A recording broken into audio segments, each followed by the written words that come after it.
I'm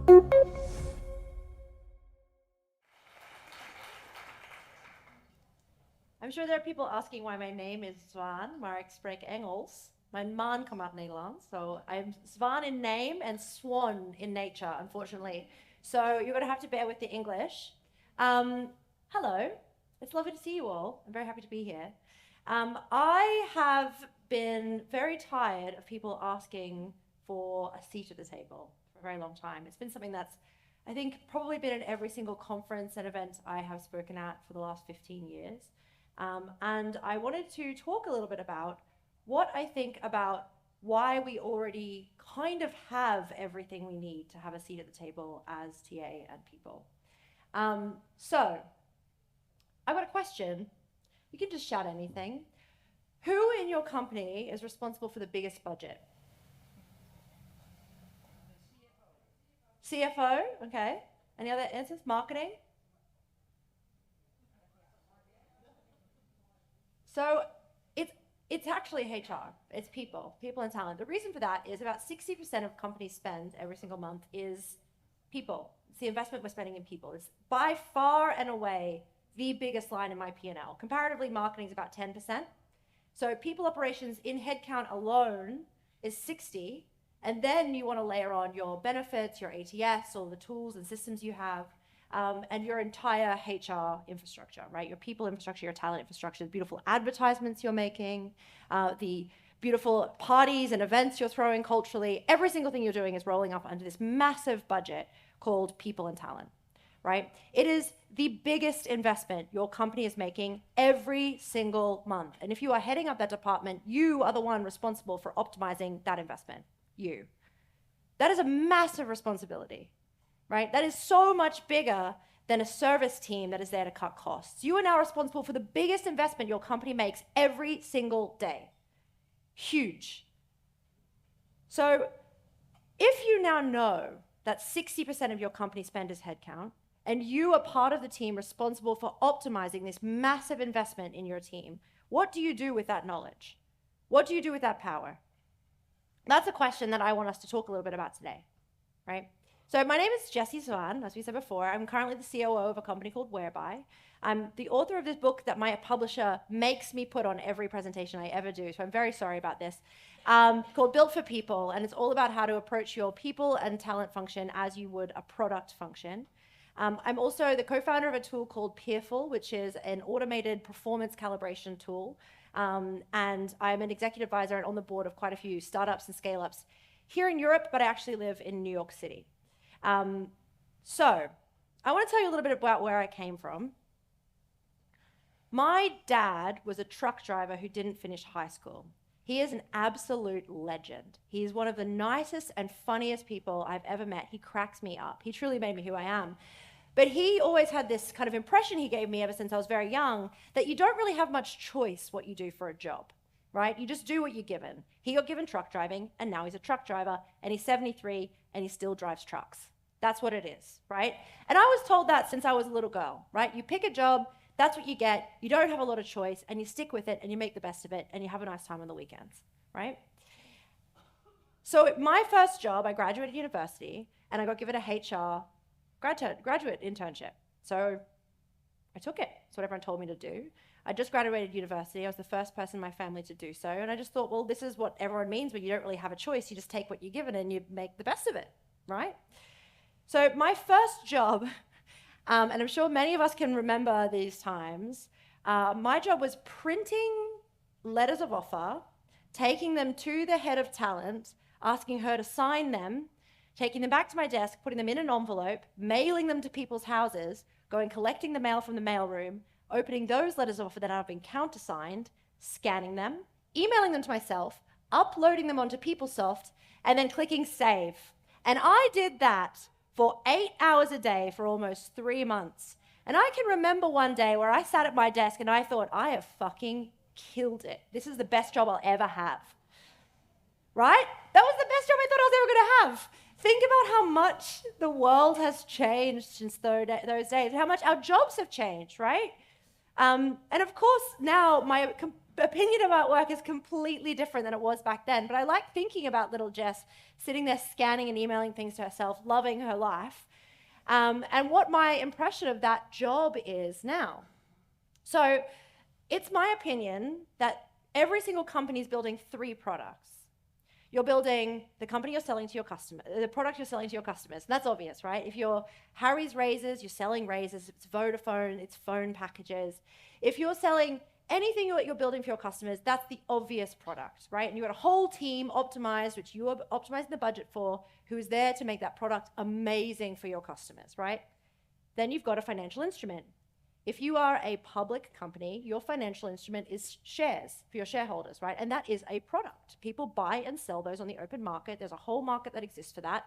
And your board, and me in the role of COO, is there to optimize that product for investors, right? Or if you're a venture capital company, really you are going out and selling your company to venture capitalists as a financial instrument. We're going to be a unicorn. We're going to become $1 billion. We're going to sell to Atlassian.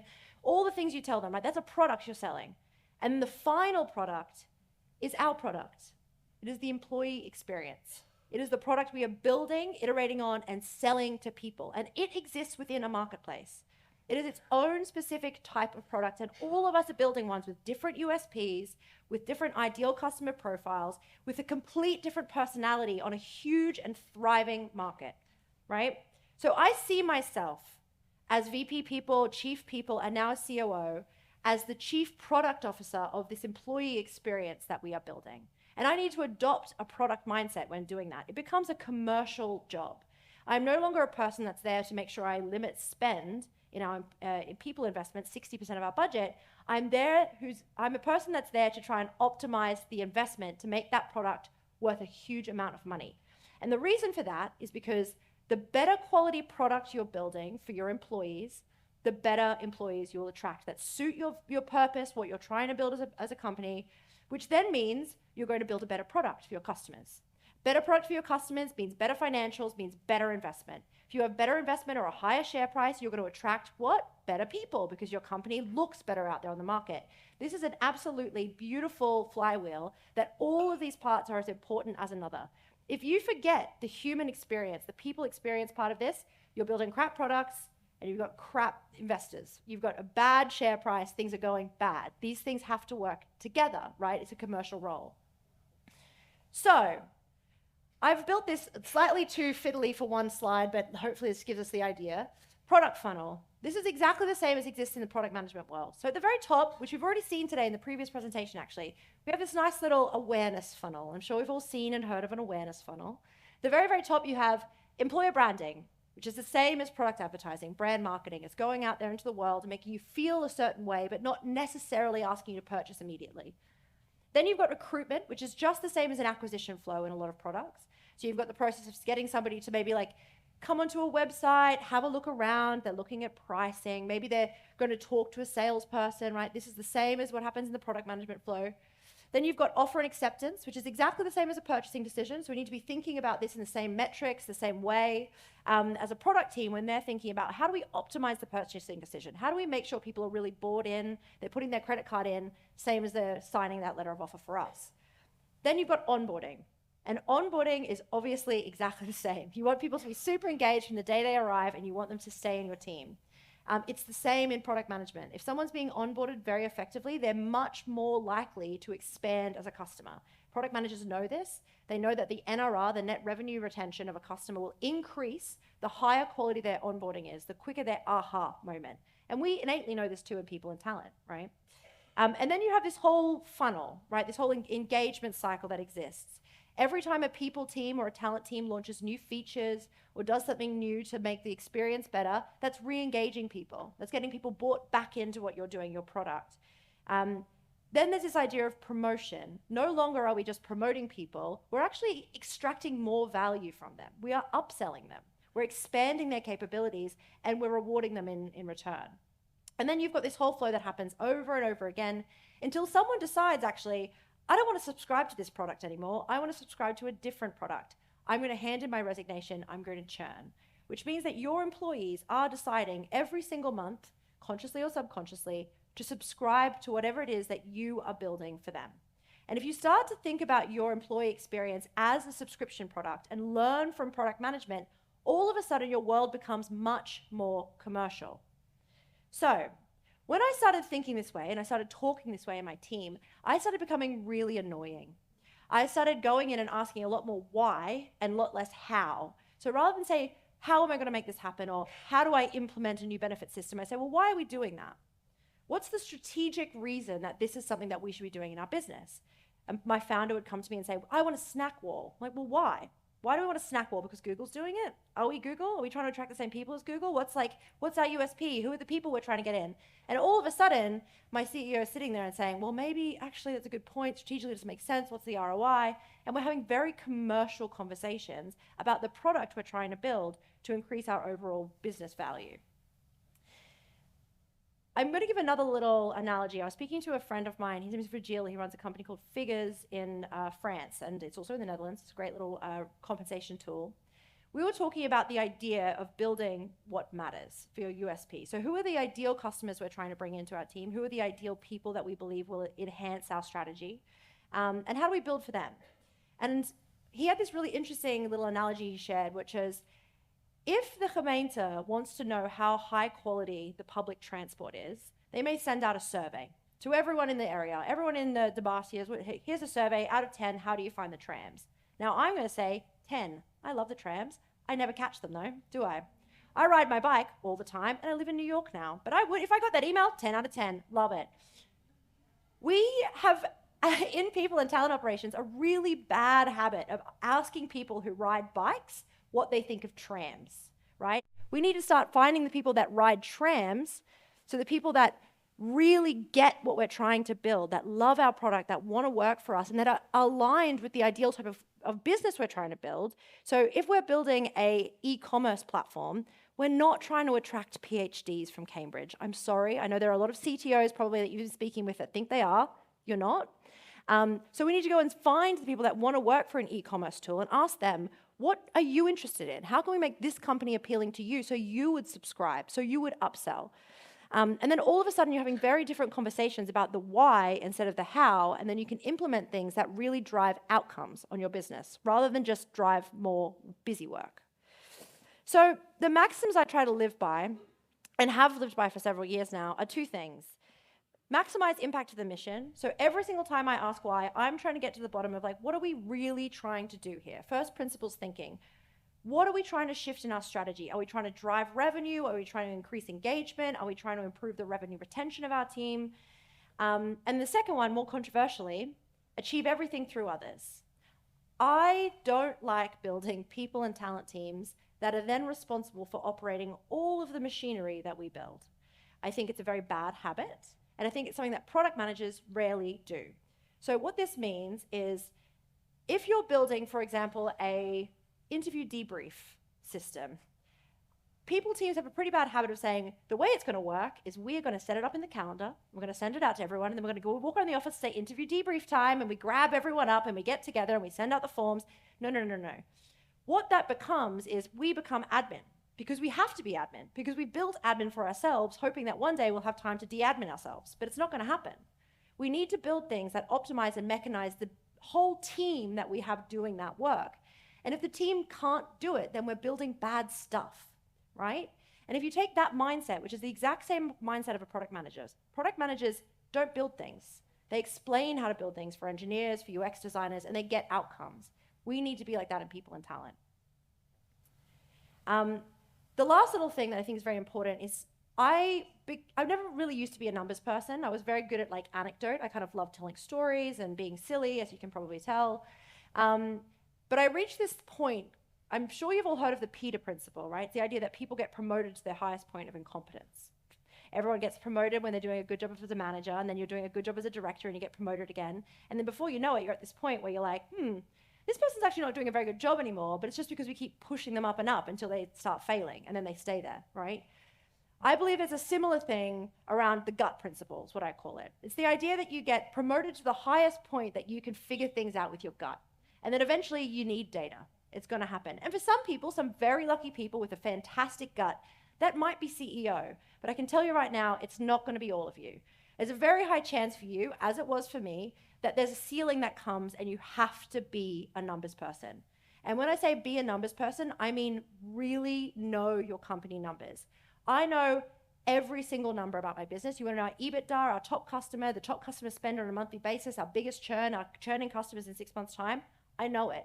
And the reason I know it is because if I want to have a conversation that's educated about what I'm doing in my team, I need to know everything about how that company's working. And I'm really disappointed now when I meet a fantastic chief people officer or a fantastic VP of talent, and I ask a question like, what's your EBITDA? And they say, oh, I don't know, you'd need to speak to finance about that one, actually.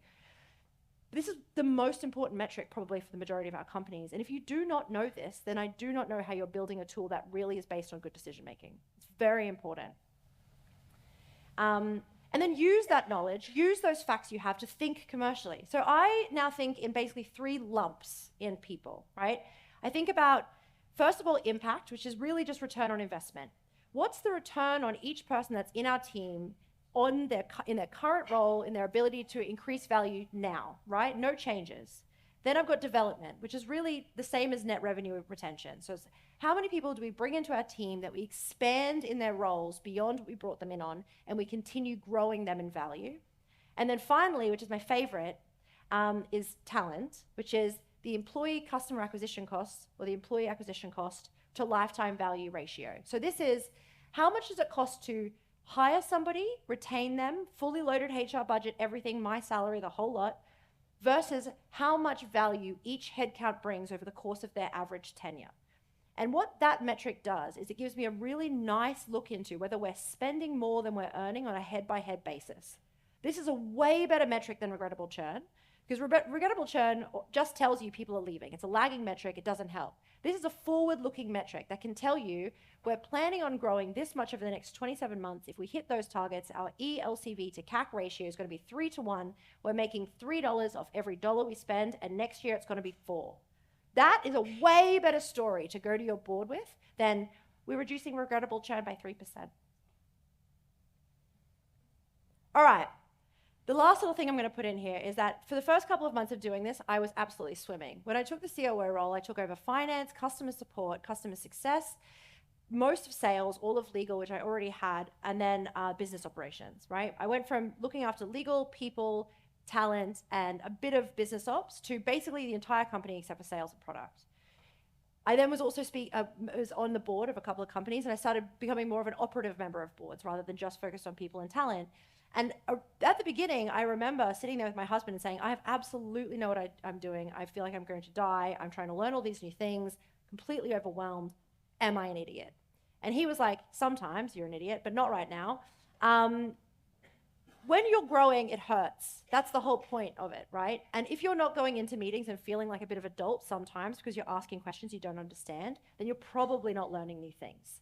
So there are multiple times that when we start expanding into being more commercial, asking trickier questions, bumping into people and demanding them to give you clear answers about what your job needs to have to be successful, you're going to feel pain. People may say, no, I don't want to talk to you about the P&L. You're not in the finance team. We'll demand it, try to figure out how you can make that happen. People may say, what do you mean you don't know what our EBITDA is? Shouldn't you already know this? Well, no, I didn't. I actually never thought to ask it. I didn't realize I needed to know it, right? These are the kinds of pains you're going to feel as you start expanding into this new commercial mindset. And it will hurt, and you'll feel a bit silly, and I did, and I still do most of the time. But one of the things I tell my team all the time that really helps them kind of guide is, what was the last thing we implemented which made things harder for our team, for the people team, for the ops team, for the finance team, but better overall for the company? And the reason I ask them this question is because if our ideal customers, if customers we thought were great customers of our product, kept asking for a new feature or something new that made their lives easier, we would never hear the product team say, no, sorry, the current way is better for reporting. It just would not happen. Our CEO would fire that product team. And honestly, we should probably be fired if that's our thinking too. All right, I'm going to wrap this last little bit of the story up and then talk a bit about what I think is going to happen in the future, so then I'm done. So I think about my dad and him thinking that there's no choice in employment and how much the world has changed. It is a massively different landscape now. When I moved to London, I realized that it's a marketplace, just like any other marketplace. And if you want to stand out in that marketplace of culture, you have to have your own identity and attract amazing people. But what's amazing for you may not be amazing for somebody else. And then I start thinking about, well, what's next, right? There's so many things coming. We've got this whole new generation of people that have been brought up on the internet. We're trying to really approach the world in a brand new way. And I want to leave with one last little idea before I leave. That is the idea of the transformation economy. So for a very long time, we thought about products as being commodities, right? You had a coffee bean, you sold a coffee bean. Very little extracted value there. Then you move up, you have a coffee bean, you turn it into a nice cup of coffee in your home. It's ground and you can make it yourself. Nice, it makes it slightly better and you can pay a bit more, you get a bigger margin. Then you go one level up, you go into a coffee shop and somebody pours you a delicious coffee and there's music playing. Oh my gosh, it's gorgeous, we love it. You feel like you belong there, you've got free Wi-Fi. This is where employment currently is. This idea of snack walls and beautiful benefits, and you get to come and bring yourself to work every day, and we've got values. The next stage beyond this experience economy is the idea of a transformation economy. And that is the idea that you are not only experiencing something great, you are changed by that product. So in having the cup of coffee, you all of a sudden have a psychedelic experience, and a psychic comes out and tells you what your future is going to be. You grow as a person. You go home thinking, I need to go there every week. I'm a different person when I come home. That is what work needs to be. That is the type of product we need to try and strive to be building. If we're not striving for a transformational experience, then what we're doing is we're just selling coffee beans on the street. All right, that's it. I'm done. Thank you.